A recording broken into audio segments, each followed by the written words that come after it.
بابا سے زیادہ مالدار کوئی نہیں تھا.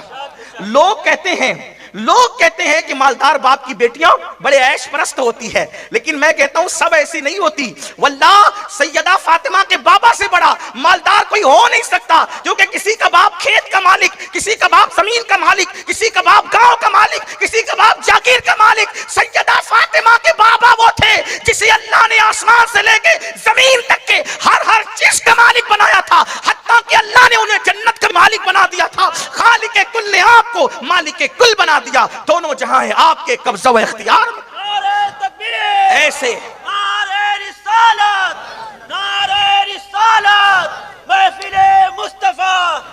ایسے مالدار باپ کی بیٹی، ایسے مالدار باپ کی بیٹی، ایسے دولت مند باپ کی بیٹی، جس کے بارے میں میرے امام نے کہا آسماں خان، زمین خان، زمانہ مہمان، صاحب خانہ، لقب کس کا ہے تیرا تیرا.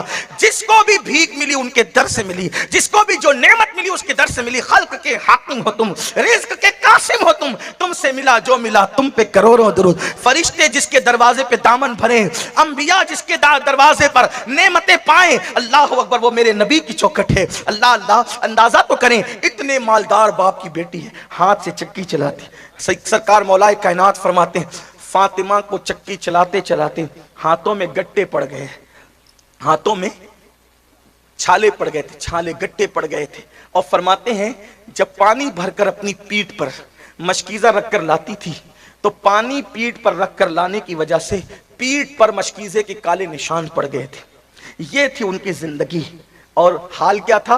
نماز تو نماز ہے، فرض تو فرض ہے، واجبات تو واجبات ہیں، تہجد ہو یا رات کی عبادت ہو. حالت یہ تھی کہ جب عشاء کی نماز کے بعد نفل نماز شروع کرتی، ایک ہی سجدے میں پوری رات گزار دیتی، ایک ہی سجدے. اور جب صبح ہوتی نماز جلدی سے مکمل کرتی، اور صبح ہوتی تو کہتی اللہ تو نے رات اتنی چھوٹی بنائی، اتنی چھوٹی تو نے رات بنائی کہ فاطمہ دل کھول کے سجدہ نہ کر سکے. کوئی رات ایسی بڑی دے دے کہ فاطمہ دل کھول کر دل کے ارمانوں کے ساتھ سجدہ کر لے. سیدہ فاطمہ کو عبادت کے لیے رات چھوٹی پڑتی تھی، اور میری ماؤں اور بہنوں کو فلمیں دیکھنے کے لیے اور سیریل دیکھنے کے لیے رات چھوٹی پڑتی ہے، رت جگہوں میں ناچنے کے لیے رات چھوٹی پڑتی ہے، بے پردہ گھومنے کے لیے رات چھوٹی پڑتی ہے. آپ غور تو کریں، ہم جہنم خرید رہے ہیں. اللہ کے رسول صلی اللہ علیہ وآلہ وسلم نے فرمایا کہ میں نے معراج کی شب جہنم میں جب جھانکا تو میں نے سب سے زیادہ جہنم میں عورتوں کی تعداد دیکھی. صحابہ نے پوچھا یا رسول اللہ عورتیں جہنم میں کیوں تھی؟ فرمایا کہ وہ بے پردہ گھومتی ہے، وہ پردہ نہیں کرتی، پردے کی پابند نہیں ہے. سوچیں، ایک دور وہ تھا کہ ہندوستان کی غیر مسلم عورتیں بھی پردہ کرتی تھی، اور ایک دور یہ آ گیا کہ مسلمان عورتیں بھی پردہ نہیں کرتی.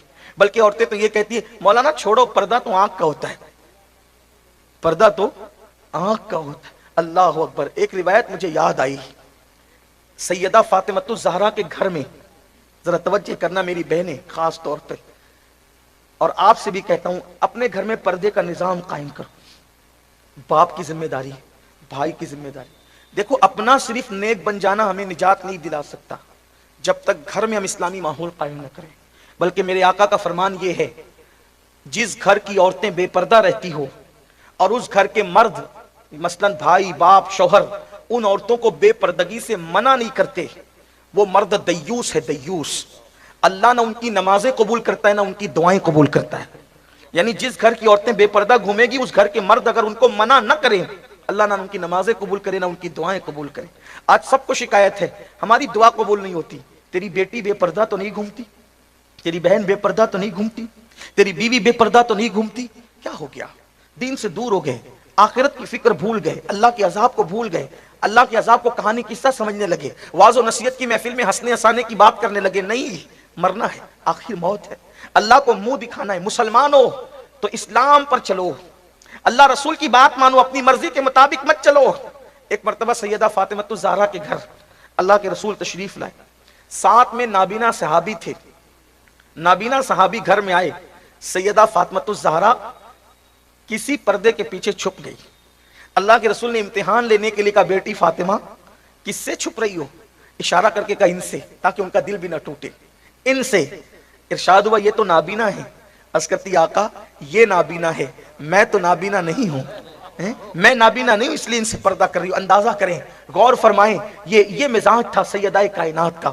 بلکہ سیدہ پاک کی شان یہ ہے, امام اہل سنت سیدی اعلیٰ حضرت نے تو یہاں تک لکھا ہے کہ سیدہ فاطمۃ الزہرا کے سر کی چادر کو, سر کے دوپٹے کو, مرد تو مرد ہے, مرد تو مرد ہے, بچے تو بچے ہیں, بوڑھے تو بوڑھے ہیں, فاطمۃ الزہرا کی غیرت یہ تھی کہ آپ جو سر کے اوپر چادر اوڑھتی تھی اس چادر کو کبھی چاند و سورج نے بھی نہیں دیکھا.